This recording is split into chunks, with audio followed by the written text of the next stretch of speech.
I'm here looking at the premium Srixon golf balls that are current for 2024. We've got the Q Star, Z Star, Z Star XV and Z Star Diamond. And we're looking at what they do with a driver.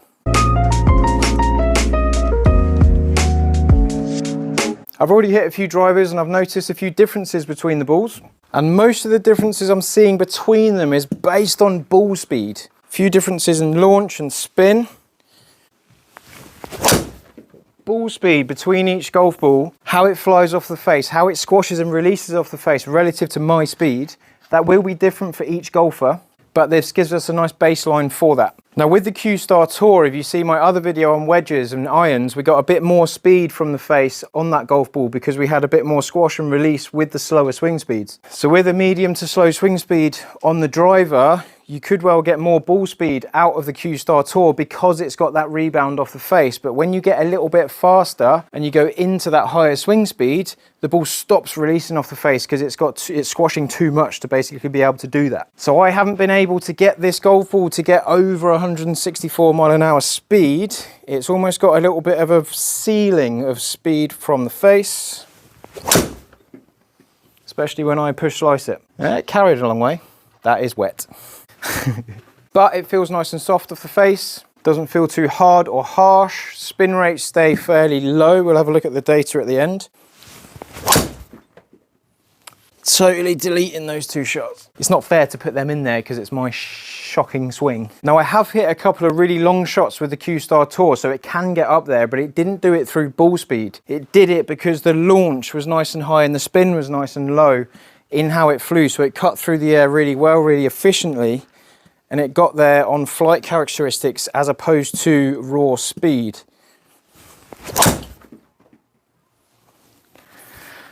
Carrying pretty well, getting up there pretty well. It's not a shy golf ball, it just isn't quite as good as the Z Star range for me.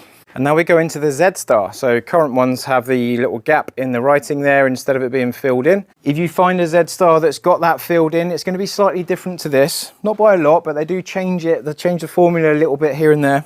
And there is actually a scenario on tour. So a lot of guys use Titleist Pro V1, fine. But on the tour, they don't always use the current Pro V1. You'll get 20 players that use the Pro V1, but there'll be some of them that use the 2013 ball. There'll be some of them that use the 2019 ball because they prefer that golf ball for their flight statistics. Not all of them use the actual golf ball that is what you'd buy in the shops. And I've always found that slightly interesting. We're on Z Star.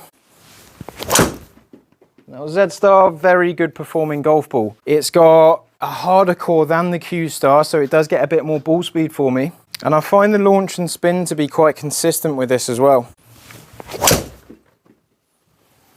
And I'm just quite enjoying that right semi-rough. Half decent carry, spin spiked up a little bit, but ball speed jumped up above 163. It's got up to that 167 area, 166. Now I go into the XV, the Z Star XV golf ball. Now when we were hitting these with the wedges, I saw more spin with this golf ball. I saw the most grab and control into the greens with this ball. Let's just see how it performs with a driver.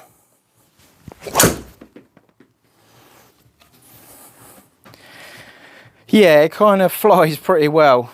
Loads of carry, loads of run, going up there at 326.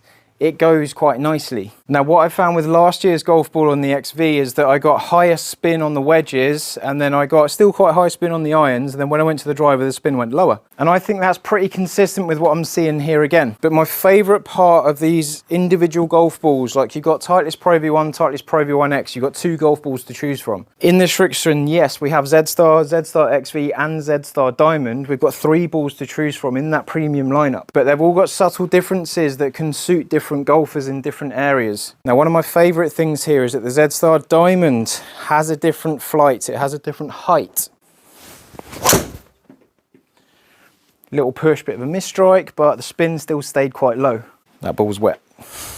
Now we go into the Diamond. The Z Star XV and the Diamond from feel are the two hardest core golf balls. They feel harder, they sound higher pitched, and they do get a bit more rebound off the face for me. So I quite like the extra ball speed that I get from those two golf balls. But there is a difference in overall height, which can be important for different types of golfers and different types of golf courses that you play. Pretty good comparable shot. Swing speed staying pretty consistent, ball speed up. Not going as far on that shot because it's in the rough. Not necessarily the golf ball's fault. And that was a really bad strike, but I'll take the shot. Low spin, good run. Getting up there, 318, pretty nice. Now, in all honesty, I do find the driver to be the most variable club to use in a test. So I'm just gonna flick out a couple of shots. 266 carry there, that can get out. They're all pretty good. They are all pretty good. 288, 289, yeah, they're pretty good as well. So if I take that one extra shot out, it only changes 1 yard anyway. So peak height, the highest point the ball reaches with a Q Star is 102 on average. With the Z Star, we jump to a higher point, we get 113 on average, so we're reaching a higher point. If you need to get over trees, if you're trying to cut corners, that can be good because you reach a higher peak height. So one might hit the tip of the trees, one might go over the trees, just in golf ball choice. And ooh, interesting, so I've got the bottom end of the Z Star XV balls here, average 106, and then we've got average 107, so the highest point that they reach is lower than the Z Star, but quite similar to each other from what I found here. 297 against 296, 1 yard in it, peak height 1 yard in it as well. So club data wise, this is smash factor or efficiency, and it's to do with how fast the ball comes off the face relative to your club head speed. My club head speed stayed fairly consistent between the golf balls, slightly slower, but not by a lot. So I'm delivering quite consistent speed. I'm getting different rebound rates from that speed. I didn't get as much speed out of the Q Star because that squash isn't quite getting the reload that I want. With the harder inner cores, I'm getting a bit more bounce off the face. That will differ for every golfer. My paths were fairly neutral, fairly similar.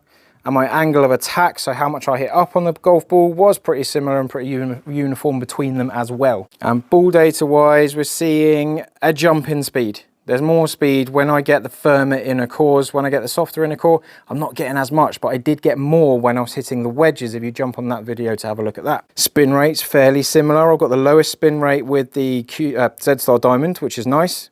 Higher launch, lower spin, lower launch, higher spin. Slight sort of like blend between the three. Not seeing that much difference between these two here. We saw a bit more difference on the irons and the wedges. The separation point I'm really thinking about here is that the Z Star is higher, these two are lower. If there's a better difference elsewhere in the bag that benefits between these two, then you make that choice based on wedges and irons. With the driver, quite similar, but progressively longer once we get up to these golf balls. Well, I quite enjoyed that. Don't forget to jump on the first and second video. The first video was how the wedges perform on a partial and a full shot.